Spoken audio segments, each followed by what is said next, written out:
Perkenalkan, nama saya Siregar Baginda Tigar Hasanangan Yasir Rahman dengan NIM 811422740. Kali ini saya akan membahas materi 4, yaitu subjek hukum internasional. Menurut Martin Dixon, subjek hukum internasional merupakan suatu badan yang cakap untuk melakukan segala hak dan akan menimbulkan wewenang hukum di bawah hukum internasional. Secara teoretik, yaitu pilar-pilar yang memiliki hak dan kewajiban di hadapan hukum internasional. Bentuknya berbagai macam: membuat perjanjian internasional, dapat diadili di hadapan internasional, dan bisa melakukan tindakan serta kerja sama hukum internasional. Berguna memilih suatu entitas termasuk dalam subjek hukum internasional, maka harus memiliki unsur kecakapan hukum utama. Berguna mewujudkan kepribadian hukum internasionalnya. Kecakapan hukum tersebut adalah mampu untuk menuntut hak-haknya di depan pengadilan internasional dan nasional. Dapat menjadi subjek dari beberapa atau semua kewajiban yang diberikan oleh hukum internasional. Mampu membuat perjanjian internasional yang sah dan mengikat dalam hukum internasional.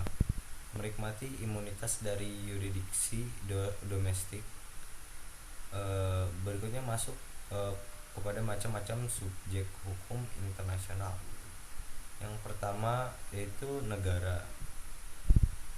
Negara merupakan subjek hukum internasional, salah satu subjek terpenting dan paling utama, dikarenakan bahwa negara berperan aktif dalam perjanjian antar negara. Negara sebagai subjek hukum internasional adalah negara yang berdaulat. Suatu entitas dapat dibilang sebagai negara apabila memiliki rakyat dan wilayah yang tetap secara teritorial.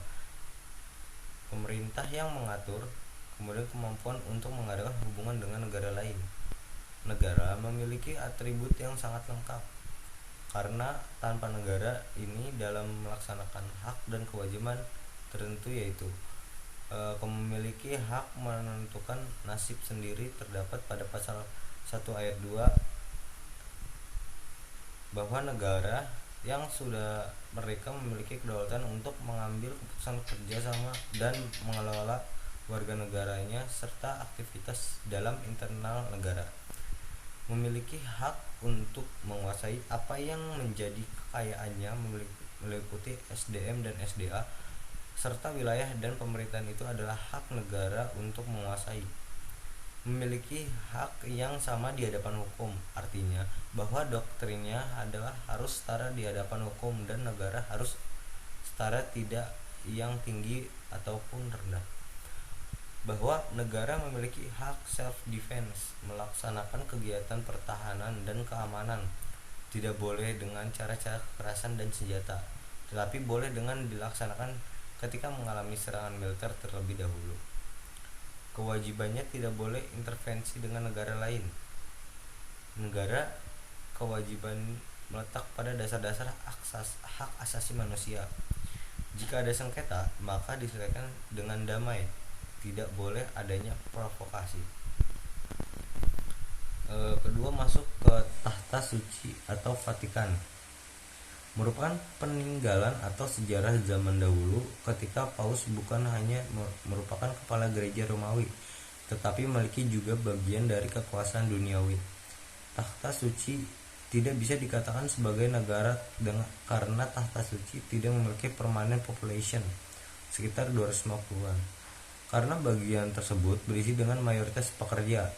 Implikasi pada subjek tahta suci ini yaitu tidak semua negara mengakui legal personality-nya.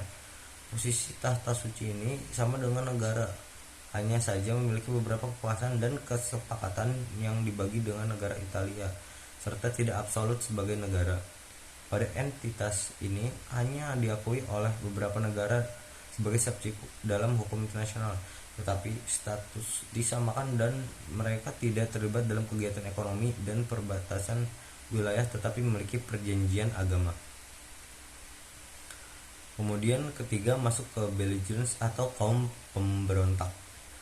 Kaum pemberontak tersebut adalah gerakan yang belum terorganisasi. Misalnya masyarakat ingin memisahkan diri dari pemerintahan yang sah lalu melakukan movement serta tidak ada implikasi hukum dan non-legal personality. Kaum pemberontak tersebut terdiri memiliki sebagai subjek hukum internasional, namun dengan syarat kaum pemberontak itu terorganisir serta teratur di bawah pimpinan yang bertanggung jawab. Kemudian mereka menggunakan tanda-tanda pengenal yang jelas dapat dilihat. Kemudian membawa senjata secara terang-terangan. Kemudian mengindahkan cara-cara berperang yang sudah lazim, mengikuti kaidah hukum perang, hukum humaniter internasional. Dianggap subjek hukum karena asalnya internal dari suatu negara yang secara resmi dan memiliki perbedaan pandangan. Dalam beberapa kasus diakui sebagai subjek hukum internasional agar mereka bisa mendapatkan hak-hak dan wilayah serta kemerdekaan. Kemudian masuk ke 4, yaitu individu.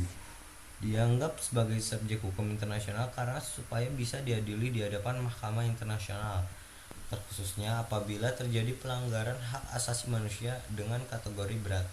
Tetapi dengan catatan, negara yang bersangkutan meratifikasi perjanjian.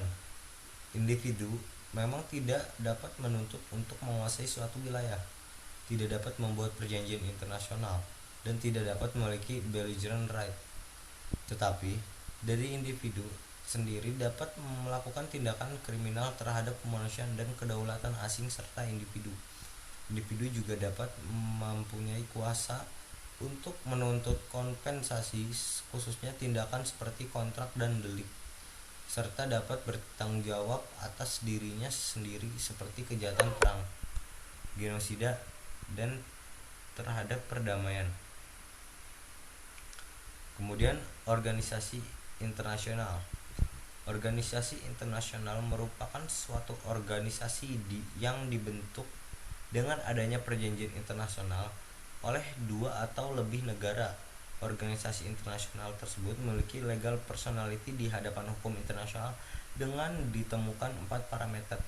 Disebut sebagai subjek hukum internasional karena memiliki kewenangan yang telah disepakati oleh negara anggota. Misalnya pada kasus virus COVID-19 dengan WHO untuk mematuhi dengan adanya membuat SOP. Organisasi internasional tidak memiliki personalitas hukum jikalau negara-negara tersebut tidak mendelegasikan perjanjian. Tidak semua organisasi internasional memiliki status sebagai subjek hukum internasional. Terdapat beberapa syarat agar organisasi internasional dapat menjadi subjek dari hukum internasional, yaitu dibentuk dengan adanya suatu perjanjian internasional oleh lebih dari 2 negara, apapun itu namanya, dan tunduk pada rezim. Kemudian hukum internasional memiliki sekretariat tetap. Kemudian ke-6 ada international non-government organization. Diakui karena mereka sudah membuktikan memiliki fungsi yang sangat penting dalam lingkungan tertentu, human rights world.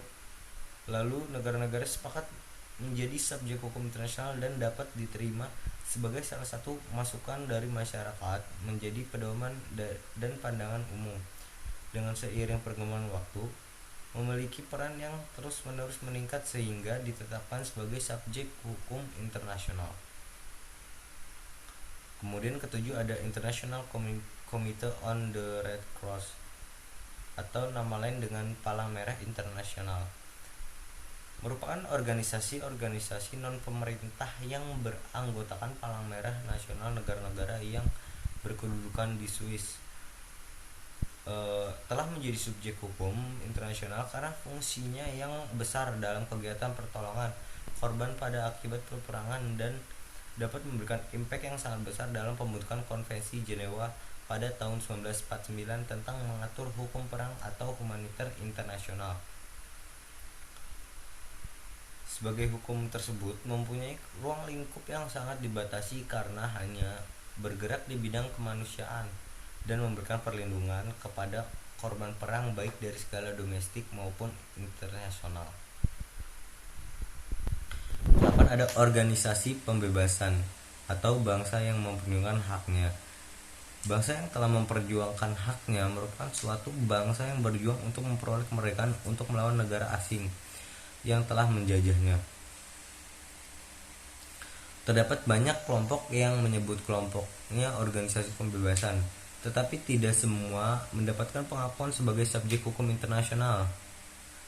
Selama ini hanya South West Africa People dan Palestine Liberation Organization yang telah mendapat pengakuan dari PBB. 9 ada perusahaan multinasional. Perusahaan multinasional dapat menjadi international personality apabila hubungan internasional yang telah dilakukan diatur dalam hukum internasional di lingkup pengadilan melalui bahwa perusahaan multinasional sebagai subjek hukum internasional akan tetapi pengadilan tidak memiliki hak yuridis atas mereka karena yurisdiksi khusus hanya untuk individu.